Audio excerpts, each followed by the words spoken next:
You don't need caffeine. You need energy from within. Back in December, I quietly cut caffeine out of my everyday life. In fact, I think I could count on one hand the number of times I've had caffeine since about December 15th. Now, I did this because I teach my clients that they shouldn't have caffeine prior to being awake for 2 hours and definitely not before they've had any food in their system. I also teach them that they should limit their caffeine intake to 8 to 12 ounces a day, and they should never have caffeine after about 10 a.m.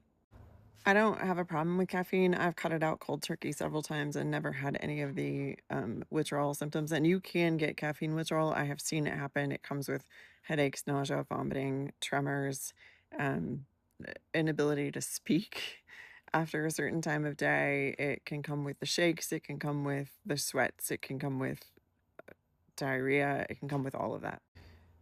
And the reason I cut out caffeine wasn't because I was working on me. It was actually because I was trying to support the health of one of my clients who happens to work in my office. See, about 2 years ago, he launched a second business that takes a lot of time and a lot of effort out of him. And what I noticed is that over the summer, he started coming in the afternoons and making himself more coffee. And it increased as we went into winter. And I'm sure part of that is just that that is his habit anyway.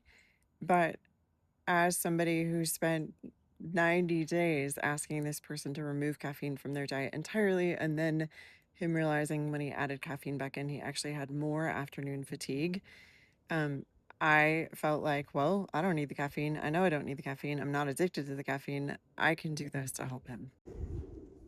Here's the secret. Not all decaf coffee is created equal, and you want to find one that is a Swiss filtered decaf that's also certified organic and mold free. Most decaf coffees are they use chemicals, including formaldehyde, to get the caffeine out, and that's not what you're looking for. You want to improve your health, not make it worse.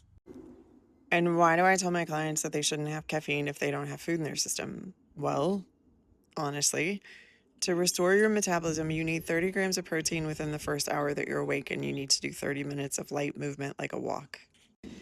What happens with your cortisol is it spikes about 30 minutes after you wake up, and then it starts to slowly decline unless you need false energy to get you going. That usually happens because you skipped breakfast. That false energy is a cortisol spike that then spikes epinephrine, that then spikes glucagon, which then releases blood sugar, which then causes insulin to be released, and you become insulin resistant and you're storing fat before you've even had your first meal. Now, when you dump caffeine on top of that empty, low blood sugar moment, you 10x it. Caffeine is like liquid adrenaline.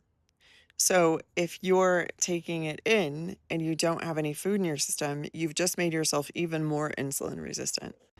I did earlier this week, because I wanted to make this video, disclose to this person that I had quietly switched out his office coffee from half calf to fully decaf before Christmas. And at first he was upset for about, I don't know, 28 seconds. And then he said, well, to be honest, I've been sleeping better.